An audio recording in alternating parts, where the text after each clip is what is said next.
আসসালামু আলাইকুম রহমতুল্লাহ। কৃষি ভাই এগ্রোর পক্ষ থেকে সকলকে স্বাগতম। বন্ধুরা, আজকে আমরা যাচ্ছি বাঙ্গির রাজ্য বলতে আমরা বোঝাতে চেয়েছি মাঝের চর জায়গাটিতে 100 একর জমির উপর বিশাল বাঙ্গির ক্ষেত। এখানে শুধু বাঙ্গির ক্ষেত না, এখানে আছে তরমুজের ক্ষেত। আমরা যেতে যেতে আরো বিস্তারিত নিয়ে আলোচনা করব। মাঝের চরের উদ্দেশ্যে আমরা সকাল সকাল বাড়ি থেকে বের হয়ে রওনা করে দিলাম বাইকটা নিয়ে। আমাদের বাড়ি থেকে মাঝের চরের দূরত্ব 15 কিলোমিটার। এই 15 কিলোমিটার আমরা বাইক দিয়ে যাওয়ার চেষ্টা করব। এই 15 কিলোমিটার পথ আমরা বাইকে করে যেতে পারবো না, এর মধ্যে বেশ কিছু পথ আছে আমাদের ট্রলারে করে যেতে হবে। যেহেতু ওটা একটা মাঝের চর, সেহেতু যোগাযোগ ব্যবস্থাটা আমাদের এলাকার থেকে একটু নিম্নমানের এবং অতটা উন্নত না। আলহামদুলিল্লাহ, দেখতে দেখতে আমরা ট্রলার ঘাটে পৌঁছে গেছি। এখন আমরা এই ট্রলার দিয়ে ওপারে চলে যাব।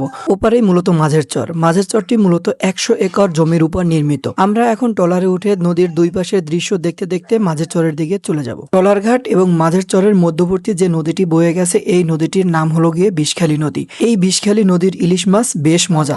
মাঝের চরে 500+ ফ্যামিলি বসবাস করে। তাদের জীবনযাত্রার মান উন্নত না, আমি আগেই বলেছি। তাদের এই জায়গায় আসা যাওয়া করতে ট্রলার ব্যবহার করতে হয়। তাদের যখন যা প্রয়োজন হয়, এমনকি নিত্য প্রয়োজনীয় দ্রব্য সামগ্রী এপার থেকে ওপারে তারা এই ট্রলারের মাধ্যমেই নিয়ে যেয়ে থাকে। সব থেকে বড় অসুবিধা হলো এখানকার যাতায়াত ব্যবস্থা। যদি কেউ অসুস্থ হয়ে পড়ে তাহলে দেখা যাচ্ছে যে এই ট্রলারের মাধ্যমেই আনা নেওয়া করতে হয়।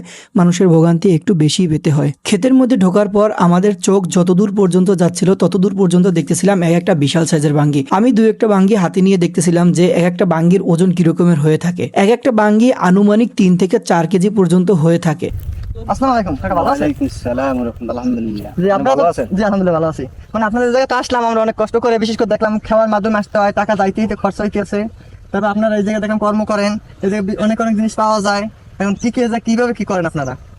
এই তো আমরা কৃষি এই ফুড দিই, তরমুজ দিই, মানে অনেক সিজনালি মানে আসলে মানে আর সবকিছু পাওয়া যায়। এখন নতুন আসলে সবকিছু পাওয়া যাবে, ফুড তরমুজ অ্যাভেলেবেল আর কি। ফুড তরমুজ পাওয়া যায়। হ্যাঁ, ও আচ্ছা, ঠিক আছে। ওগুলো রেট কি আপনার ন্যায্য মূল্যে পান না কম দেয় না বেশি দেয়, কিভাবে কি পাচ্ছেন আপনারা? ওই বাজার যেরকমের ফুড তো রাহি জিনিস না, বাজার যেরকমের ওই রকমের বেচতে হয়। ও মানে বাজার অনুযায়ী যেরকম রেট পান ওইভাবে ছাড়তে হয়। আবার একটু রিপোর্ট চাপ বেশি, এই কীটনাশক দেওয়া লাগে। হ্যাঁ, কীটনাশকের গাছ একটু নষ্ট হয়ে গেছে, একটু দেখা যায়। ও, গাছ একটু নষ্ট মনে হয়েছে, যে গাছ নষ্ট হয়ে গেছে, কীটনাশক দিতে হবে, তাই তো?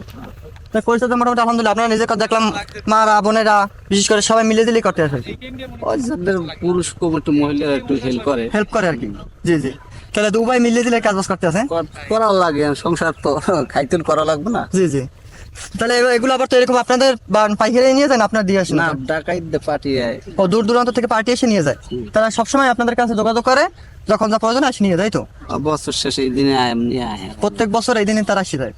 ও, দেখলাম তো অনেকখানি জমি জমা নিয়ে আর কি এই জায়গায় করেছেন আপনারা, খুব টাকা পয়সা খরচা করতে আছেন। বেশ ভালো, মাশাআল্লাহ, খুব সুন্দর হইতে আছে আর কি। বেশ ভালো, তো ফলন ভালো জমি অনেক। হ্যাঁ, জমি তো দেখলাম অনেক। আপনার ফলন কি ভালো পাইতেছেন মোটামুটি কাজে? ফলন প্রতি বছর তো একরকমের হয় না, হয়তো যেরকম গাছ এই রকমের ফলন। অনেক ঋতুতে অনেক সময় চাপ দিলে তার ফলন ভালো হয় না, গাছ নষ্ট হয়ে যায়। হ্যাঁ, মানে প্রতি বছর ন্যায্য দামটা পান না, যখন যা অবস্থা বুঝে বাজার অনুযায়ী আর কি পান, এই তো? ওই যে রকমের ফলন হয় দাম বাজারে, তোর কাঁচামালের তোর একরকমের বাজার থাকে না না, কাঁচামাল একরকম থাকে না।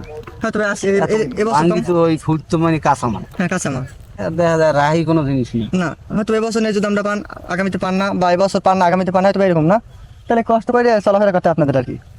তাই দোয়া করে আপনারা ভালো কিছু করেন, ভালোভাবে সংসার বাণিজ্য চলুক আর কি, এই দোয়াই রইল আপনাদের জন্য আর কি।